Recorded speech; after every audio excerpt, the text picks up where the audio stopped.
প্রকল্প, এখানে যাবে না কেন? বিজেপির লোকেরা তো পশ্চিমবঙ্গের বাইরের লোক নয়। ইতিমধ্যে আপনারা জানেন যে গত রবিবার থেকে যুবসাথীর ক্যাম্প শুরু হয়ে গিয়েছে, যেখানে আবেদন করতে পারবেন, ফর্ম জমা দেওয়া যাবে, ফর্ম তোলা যাবে। এবং ইতিমধ্যে আমরা জানি এই যুবসাথীর ক্যাম্প নিয়ে কটাক্ষও আসছে বিজেপির তরফ থেকে। কিন্তু আরামবাগে কি ছবি দেখা গেল? আরামবাগে যুবসাথীর ফর্মের লাইনে দাপুটে বিজেপির নেত্রী। এই ছবি দেখা গেল গোঘাট 2 নম্বর ব্লক অফিসে। সেখানে বিজেপি নেত্রী তিনি লাইনে দাঁড়িয়েছেন, মহিলা মোর্চার কনভেনার সুদেষ্ণা অধিকারী মহন্ত। শুধু তাই নয়, শুধু যে তিনি লাইনে দাঁড়িয়েছেন বা ফর্ম তার হাতে দেখা যাচ্ছে জমা দিচ্ছেন তা নয়, প্রকল্প চালুর জন্য মুখ্যমন্ত্রীকে সাধুবাদও জানিয়েছেন বিজেপি নেত্রী। এমনই ছবি আরামবাগের গোঘাটে এমনই ছবি সামনে আসলো। প্রকল্প চালুর জন্য মুখ্যমন্ত্রীকে সাধুবাদও জানিয়েছেন বিজেপি নেত্রী। আর বিজেপি নেত্রীকে স্বাগত জানিয়েও কটাক্ষ করতে ছাড়ছে না তৃণমূল কংগ্রেস। আজকে ওই যেটা যুবশ্রী যে প্রকল্প বেকার ভাতার ওই 1,500 টাকা করে দিচ্ছে, তো ছেলের তার ফর্ম ফিল আপের জন্য আসা আর কি, ছেলের জন্য। হ্যাঁ, ফর্ম ফিল আপ তো করলামই। এর আগে যদিও লক্ষ্মী ভান্ডার টক্ষ্মী ভান্ডার ছিল, যেগুলো আমি কোনোটাই করিনি, কিন্তু এটা করলাম। এটা হচ্ছে 1 নাম্বার সমাজকে নাড়া দেয়া এবং সরকারের কাছে থাকা যে নথি থাকা যে শিক্ষিত এত যুবক যুবতী আছেন আর কি। প্রকল্প তো অবশ্যই ভালো। সাধারণ মানুষ কিছু বেকার, তাদের ধরুন চাকরি বাকরির ফর্ম ফিল আপ করতে গেলেও একটা টাকা লাগে, অনেক সময় তারা মা বাবার কাছে চাইতে পারে না, তো সেটার জন্য অবশ্যই সাধুবাদ জানাই আমাদের মুখ্যমন্ত্রীকে।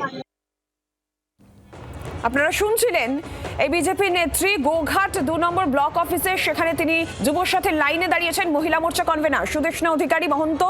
এবং তিনি শুধুমাত্র লাইনে দাঁড়িয়ে ফর্ম তুলছেন তা নয়, তিনি কিন্তু একেবারে প্রশংসাও করছেন এই প্রকল্পের। আমরা একটুখানি প্রতিক্রিয়াও নিই। রাজ্য বিজেপির প্রধান মুখপাত্র দেবজিৎ সরকার রয়েছেন। দেবজিৎ বাবু, কি বলবেন? বিজেপির মহিলা মোর্চা কনভেনার সুদেষ্ণা অধিকারী গোঘাটের তার বক্তব্য, তিনি যুবসাথীর লাইনে দাঁড়িয়ে ফর্ম নিচ্ছেন এবং এই প্রকল্পের সাধুবাদও জানাচ্ছেন, মুখ্যমন্ত্রীর প্রশংসাও করছেন। সমস্ত সরকারি প্রকল্প, যদিও এই প্রকল্প প্রতারণাতে মানুষের সাথে, তবু প্রকল্পের সুবিধে সরকারি প্রকল্প, এখানে যাবে না কেন? বিজেপির লোকেরা তো পশ্চিমবঙ্গের বাইরের লোক নয়। যত সরকারি প্রকল্প আছে সেটা তো তৃণমূলের পকেট থেকে তৃণমূল দিচ্ছে না।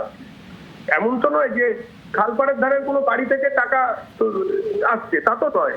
এটা তো রাজ্য সরকারের মাধ্যমে জনগণের ট্যাক্সের পয়সায় এই প্রকল্পগুলো চলছে, আবার জনগণকে ফেরত দিচ্ছে। যাবে না কেন? যাবে।